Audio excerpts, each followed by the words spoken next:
Student BCom part first के ANF के second paper business statistics में आज का हमारा टॉपिक सेंसस एंड सैंपल पे है, जिसे हिंदी में संगणना एवं प्रतिचयन कहा जाता है। इससे पूर्व के वीडियो में हमने कलेक्शन ऑफ डाटा के बारे में पढ़ा था। आज के इस वीडियो में हम समंकों के संकलन की कौन सी टेक्निक को उपयोग में लिया जाता है, इसके बारे में अध्ययन करेंगे। समंकों का संकलन दो प्रकार से किया जा सकता है, एक संगणना विधि के द्वारा और एक प्रतिचयन या प्रतिदर्श द्वारा। संगणना के अंतर्गत समंक की समस्त इकाइयों के संबंध में सूचना इकट्ठी की जाती है, जबकि प्रतिदर्श के अंतर्गत समग्र की सभी इकाइयों में से कुछ इकाइयों के संबंध में सूचनाएं इकट्ठी की जाती हैं। तो ये इन दोनों में मेन डिफरेंस है। समग्र अनुसंधान चूँकि इस विधि में समस्या से संबंधित सभी इकाइयों का अध्ययन किया जाता है, इसलिए इस विधि को संपूर्ण संगणना भी कहते हैं।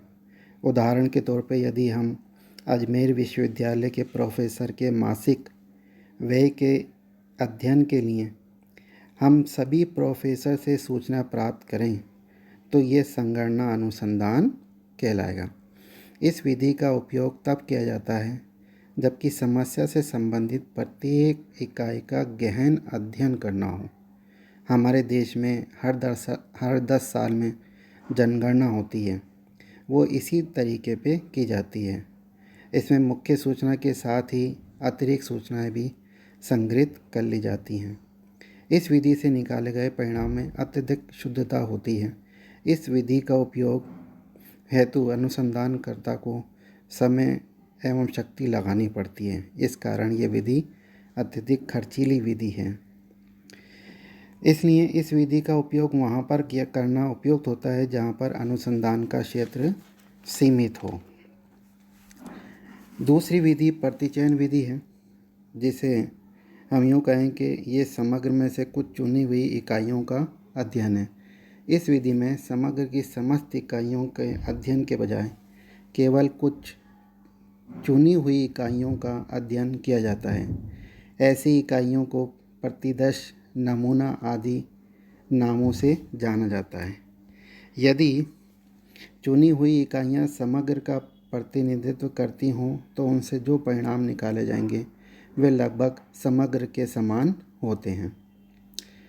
इसने डेकोर के अनुसार प्रतिदर्श उस बड़े समूह की कुछ इकाइयाँ होती हैं जिसके बारे में हम जानना चाहते हैं। उदाहरण के लिए यदि हम किसी महाविद्यालय के 500 विद्यार्थियों में से किन्हीं 500 विद्यार्थियों को चुनकर कोई अध्ययन करना चाहते हैं, जैसे मान लीजिए उन बच्चों की लंबाई जानना चाहते हैं, तो इसे प्रतिदर्श अनुसंधान कहा जाएगा। हम दैनिक जीवन में भी किसी वस्तु के नमूना को देखकर संपूर्ण वस्तु की किस्म के बारे में अनुमान लगा लेते हैं। किसी विद्वान ने खूब कहा है कि केवल कुछ बूंदें खून की जांच करके चिकित्सक रोगी की बीमारी के बारे में निष्कर्ष निकाल लेता है।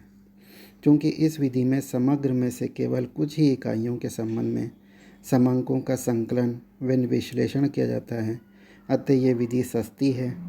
इसमें समय व शक्ति की बचत होती है। इस विधि में नमूने का चुनाव महत्वपूर्ण कार्य होता है। इस विधि को इसी वजह से वैज्ञानिक विधि भी माना जाता है।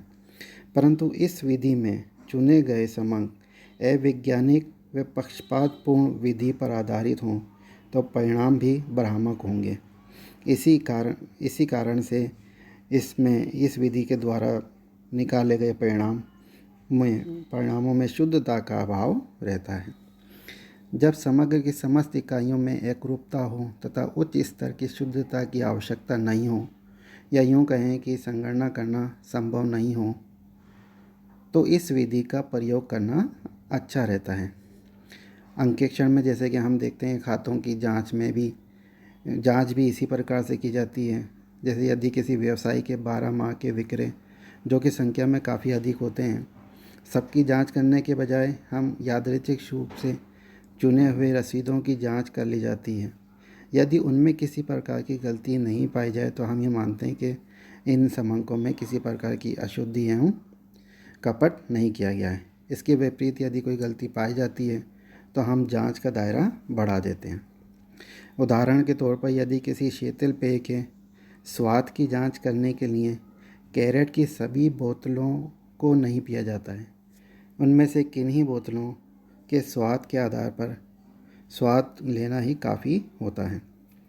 प्रतिचयन से प्राप्त परिणाम समग्र के परिणाम के करीब ही हों, इसके लिए ज़रूरी है कि चुनी हुई इकाइयाँ समग्र का प्रतिनिधित्व करें, इकाइयों का आकार समुचित हो तथा वे अनुसंधान क्षेत्र से संबंधित हों। प्रतिदर्श की कुछ विधियां हैं सैम्पलिंग लेने की। उसमें द फर्स्ट वन है सविचार प्रतिचयन, दूसरा है देव प्रतिचयन, तीसरा मिश्रित और कुछ अन्य विधियां भी हैं। सविचार प्रतिचयन, इस विधि में सांख्यिक अपने ज्ञान, प्रशिक्षण, चातुर्य एवं अनुभव के आधार पर समग्र में से इकाइयों का चयन करता है। चूँकि ये चुनाव अनुसंधानकर्ता के विवेक पर आधारित होता है, इसीलिए इस विधि को सविचार प्रतिचयन कहते हैं। अनुसंधानकर्ता को इकाइयों का चयन इस प्रकार करना चाहिए जिससे संपूर्ण समग्र का प्रतिनिधित्व हो जाए।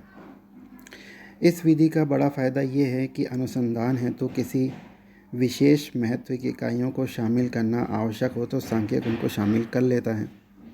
फिर भी इस विधि में समंकों के चयन के पक्षपात किए जाने का भय रहता है, जो परिणामों को भ्रामक बना देता है। दूसरी विधि हमारी देव प्रतिचयन है।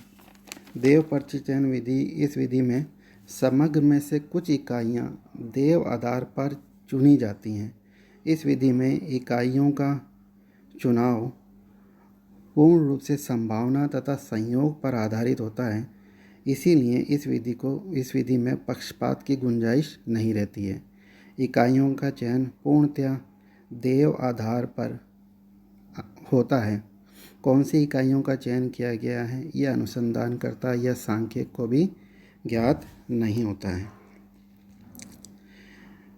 देव प्रतिचयन की भी कुछ विधियां हैं, जिसमें द फर्स्ट वन इज़ है कि लॉटरी विधि है, ढोल को घुमाकर विधि है, नियमित अंकन प्रणाली और देव संख्याओं द्वारा। लॉटरी विधि में समग्र की समस्त इकाइयों के नाम या नंबर हम जैसे देखते हैं कि चिट आदि पर लिखकर उन चिट्टों की एक पुड़िया सी बना दी जाती है, जिसमें कि ऐसा उनको इस तरीके से कवर करते हैं कि जिससे नंबर या नाम दिखाई नहीं देता है। फिर उनमें जितनी भी संख्या की आवश्यकता होती है वो चिट हम उस समूह में से निकाल लेते हैं। चिटों को निकालने के पूर्व अच्छी तरह से उनको मिक्स कर दिया जाता है ताकि जो भी चिटें निकाली जाएं वे समग्र का प्रतिनिधित्व करें। इसी तरीके से आपने कई बार देखा होगा कि कुछ ढोल घुमा के भी हम उसमें से कुछ चुनाव करते हैं। तो ढोल घुमाकर विधि, इसमें भी समग्र को इकाइयों के नाम या नंबर एक सामान से कार्ड या टिकट पर लिख दिए जाते हैं। फिर उनको उस ढोल में डाल दिया जाता है। फिर उस ढोल को अच्छी तरीके से घुमाया जाता है ताकि वे अच्छी तरीके से घुल मिल जाएँ। उसके बाद जितनी इकाइयों का हमें चयन करना है उतनी संख्या के कार्ड या टिकट उस ढोल में से अनायास ही निकाल लिए जाते हैं। ये कार्य करने के लिए हम किसी निष्पक्ष व्यक्ति की सहायता भी ले ली जाती है। इसके अलावा एक विधि नियमित अंकन विधि भी है। इस विधि में समग्र की समस्त इकाइयों को क्रमबद्ध कर लिया जाता है, यानी 0 से 0 1 2 3 इस तरीके से, अर्थात उनको नंबर देकर सारणी बना ली जाती है।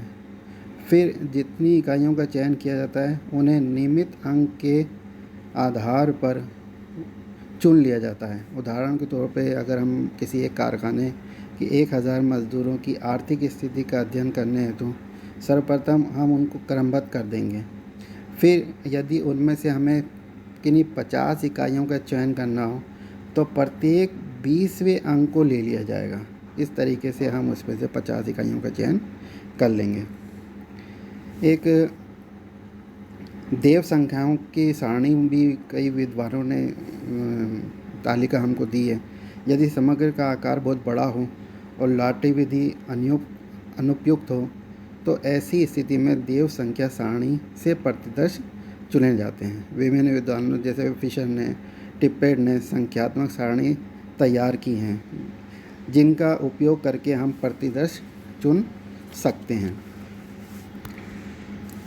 इसके अलावा कुछ मिश्रित प्रतिचयन भी है, जिसमें फर्स्ट वन इज स्तरीय प्रतिचयन और दूसरा बहुस्तरीय प्रतिचयन है। स्तरित प्रतिचयन के अंतर्गत हम सविचार प्रतिचयन व देव प्रतिचयन दोनों विधियों का मिक्सचर है।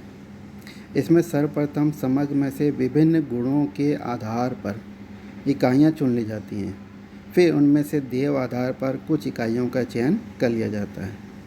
ये गुण आयु हो सकता है या आय हो सकती है या सेक्स हो सकता है, जैसे कि मेल एंड फीमेल, जो कि इस तरीके से विभिन्न गुणों वाली इकाइयों का प्रतिदर्श में जब हम इस तरीके से उनको कैटेगराइज कर लेते हैं अलग अलग, तो हम जो प्रतिदर्श निकालेंगे उसमें सभी प्रकार की इकाइयाँ शामिल हो जाती हैं। बहुस्तरीय प्रतिचयन भी है। इस विधि में सर्वप्रथम पूरे समग्र को अनेक स्तरों में बांट दिया जाता है। तत्पश्चात देव प्रतिचयन विधि के आधार पर उनमें से कुछ इकाइयाँ चुन ली जाती हैं। उसके पश्चात फिर उन चुनी इकाइयों का फिर उपविभाजन कर लिया जाता है तथा देव आधार पर कुछ इकाइयाँ चुन ली जाती हैं। चूँकि कई स्तरों में इकाइयाँ चुनी जाती हैं, इसलिए इस विधि को हम बहुस्तरीय प्रतिचयन कहते हैं। जैसे मान लीजिए हमें किसी एक राज्य में किसी समस्या जैसे बेरोज़गारी आदि के संबंध में अध्ययन करना हो तो सर्वप्रथम हम ज़िले चुन लेंगे। उसके बाद उनमें से तहसील, गांव, मोहल्ले आदि का बाइफर्फिकेशन इस तरीके से कर दिया जाएगा और संबंधित विषय के संबंध में व्यक्तियों से सूचनाएं ले ली जाएंगी। जहाँ पर कि बड़ा बहुत विस्तृत क्षेत्र हो तो वहाँ पर प्रतिदर्श लेने के लिए इस विधि का प्रयोग किया जाता है। तो ये आज हमने प्रतिदर्श लेने का और संगणना विधि क्या होती है इसके बारे में जाना है। धन्यवाद।